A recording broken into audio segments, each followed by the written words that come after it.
You've used more than $40 million in private money to buy over 300 single family homes and mobile home parks. Lots of real estate, right? Yeah, a lot of real estate. All right. So raising private money, and you mentioned you're helping a couple of students out, or at least one of your students right now with raising private money. So that is the number one objective or number one objection that agents usually have to, this is why I'm not investing. Like, I'm not investing because I don't have the money. I don't have the cash, or I don't know where to get the cash. Now, for us, I mean, we know what we know. That's actually the easiest thing. That's not even probably in the top 5 reasons that might hold us back from any particular deal. But from the outside looking in, like, it's scary. What makes that so scary, and what can agents do to maybe overcome or at least get educated on their options with raising money to get their first deal?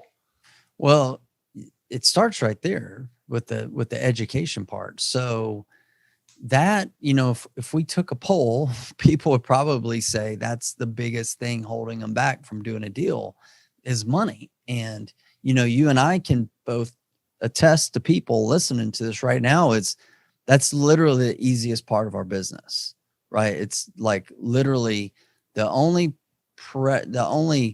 issue that I have with private money and capital is that we've got a backlog of it where we're trying to buy more real estate to put it to work. Like, and that's really what has transpired in my business, coming from, and it's not to brag or to boast, because I started where it's like, oh my God, I don't think anyone will loan to me. What do I know? I don't have much money in the bank, no money when I got started, and I had all these I'm not good enough questions, or, man, what if I can't do this? How can I do this? I'll never be able to do this. That's what I think people think.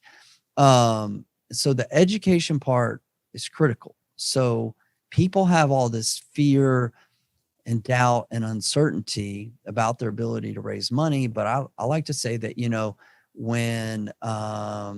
when you increase, education and experience, when you increase, that education experience, your fear will subside. So whenever you start getting information about how the process works, and then even understanding, I don't want to say the psychology, but yeah, I don't know what else to say though. It's like when you start understanding why people trust people with their money and why they don't, then it's not that hard to break it down. Private lenders are attracted to 2 things: good deals and trustworthy people. Good deals and trustworthy people. 100%. The trustworthy people part of the equation is the most important thing. Okay. So what you have to understand is, whether you're selling cars, or real estate, or raising money, or whatever it is a sales process, and nobody likes to be sold. Okay. Nobody likes to be sold. And so that's the first thing. It's kind of relieve some tension or stress for people watching this, thinking that they've got to go out and do all these sales calls and really convince or trick somebody into lending with them. That's not what you do. And I knew that when I started, raising money, is like, I'm not that guy. I'm never going to be that guy. So how can I still accomplish my goal?